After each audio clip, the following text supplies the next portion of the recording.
یہ واقعہ حضرت مالک بن دینار رحمۃ اللہ علیہ کی توبہ کا سبق آموز واقعہ ہے۔ حضرت مالک بن دینار رحمۃ اللہ علیہ سے ان کی توبہ کا سبب پوچھا گیا تو انہوں نے کہا، میں ایک سپاہی تھا اور شراب کا رسیہ تھا۔ میں نے ایک نفیس باندی خریدی اور وہ میرے دل میں خاص مقام کی مالک بن گئی۔ اس سے میری ایک بچی پیدا ہوئی۔ السلام علیکم گائز، میں ہوں آپ کا ہوسٹ کاشف خان اور آپ دیکھ رہے ہیں میرا یوٹیوب چینل۔ امید کرتا ہوں آپ سب خیریت سے ہوں گے۔ ہماری اسلامی تاریخ ایسے ہزاروں واقعات سے بھری پڑی ہے اور آج بھی ہم حضرت مالک بن دینار رحمۃ اللہ علیہ کی توبہ کا سبق آموز واقعہ بیان کریں گے۔ تو چلیں شروع کرتے ہیں۔ مالک بن دینار رحمۃ اللہ علیہ سے ان کی توبہ کا سبب پوچھا گیا تو انہوں نے کہا، میں ایک سپاہی تھا اور شراب کا رسیہ تھا۔ میں نے ایک نفیس باندی خریدی اور وہ میرے دل میں خاص مقام کی مالک بن گئی۔ اس سے میری ایک بچی پیدا ہوئی۔ میں اس بچی کو حد سے زیادہ پیار کرتا تھا۔ جب وہ زمین پر گھسیٹ کر چلنے لگی تو میرے دل میں اس کی محبت اور زیادہ بڑھ گئی۔ وہ مجھ سے مانوس ہو گئی اور میں اس کے سامنے جب بھی شراب لا کر رکھتا تو وہ آ کر کھینچا تانی کر کے میرے کپڑوں پر شراب بہا دیتی۔ جب اس بچی کی عمر 2 سال ہو گئی تو وہ مر گئی۔ میرے دل کو اس کے غم نے بیمار کر دیا۔ پھر فرمانے لگے، 15 رمضان کو جمعے کی رات میں شراب کے نشے میں مدہوش تھا۔ میں نے عشاء کی نماز بھی نہیں پڑھی تھی۔ میں نے خواب میں دیکھا کہ سور پھونکا گیا اور قیامت قائم ہو گئی۔ مردے قبروں سے اٹھائے گئے اور تمام مخلوق کو جمع کیا گیا، جن میں بھی تھا۔ میں نے اپنے پیچھے آہٹ سنی، مڑ کر دیکھا تو ایک بہت بڑا اژدھا ہے، کالے رنگ کا، آنکھیں نیلی ہیں، منہ کھولے میری طرف دوڑا آ رہا ہے۔ خوف اور وحشت کے مارے میں بھاگا۔ راستے میں ایک سنہرے لباس والے شخص کے پاس سے گزر ہوا۔ میں نے سلام کیا۔ اس نے جواب دیا۔ میں نے کہا، بابا مجھے اس اژدھے سے پناہ دو، مجھے اللہ تعالیٰ پناہ دے۔ وہ بوڑھا رونے لگا اور کہا، میں کمزور اور ضعیف ہوں، یہ میرے بس میں نہیں، آگے چلو اور بھاگو، شاید اللہ تعالیٰ تیری نجات کی کوئی صورت بنا دے۔ میں آگے بھاگنے لگا اور ایک بلند جگہ پر چڑھ گیا۔ ادھر میں نے جہنم کے طبقات کو جھانک کر دیکھا، ان کی ہولناکیاں دیکھی۔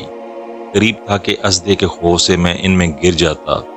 مجھے کسی نے آواز دے کر کہا، یہاں سے آ کے جاؤ، تم یہاں کے رہنے والے نہیں ہو۔ میں اس کی بات سے مطمئن ہو گیا اور وہاں سے واپس لوٹا تو اژدھا میرے پیچھے تھا۔ میں پھر دوبارہ اس بوڑھے کے پاس آیا اور کہا، بابا میں نے آپ سے درخواست کی کہ اس اژدھے سے میری جان چھڑواؤ، آپ نے کچھ نہیں کیا۔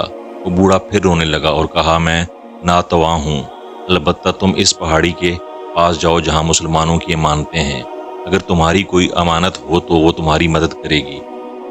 میں نے دیکھا چاندی ایک گول پہاڑ ہے اور اس میں جگہ جگہ سوراخ اور روشن دان ہیں اور پردے لٹکے ہوئے ہیں۔ ہر روشن دان پر سونے کے دوپٹے ہیں اور ان کے قبضے یاقوت کے ہیں اور آرائش موتیوں کی۔ ہر پٹے پر ایک ریشمی پردہ ہے۔ جب میں نے پہاڑ کی طرف نظر دوڑائی تو فوراً اس کی طرف بھاگا اور اژدھا میرے پیچھے تھا۔ جب میں پہاڑ کے قریب پہنچا تو ایک فرشتے نے آواز دی، پردے ہٹاؤ، دروازہ کھول دو اور سیدھے کھڑے ہو جاؤ، شاید اس حاجت مند کی یہاں کوئی امانت ہو جو اسے اس کے دشمن سے نجات دلائے۔ میں نے دیکھا پردے ہٹ گئے۔ ان روشن دانوں سے بہت سارے بچے میری طرف جھانکنے لگے، ان کے چہرے چاند کی مانند تھے۔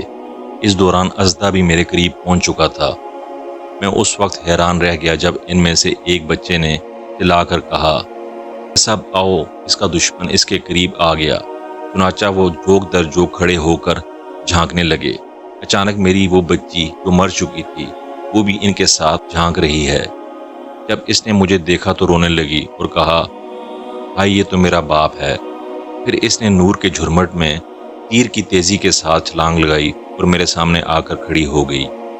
اس نے اپنا بایاں ہاتھ میری طرف بڑھا کر میرا دایاں ہاتھ پکڑ لیا اور اپنے دائیں ہاتھ کو اژدھے کی طرف بڑھا دیا تو بھاگ گیا۔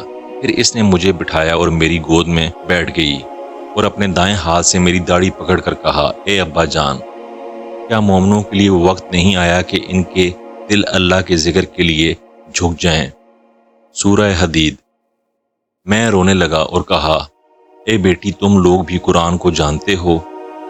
اس نے کہا ہم تو تم سے بھی زیادہ قرآن کو جانتے ہیں۔ میں نے کہا ازدے کے بارے میں تو کچھ بتاؤ جو مجھے ہلاک کرنے کے در پر تھا۔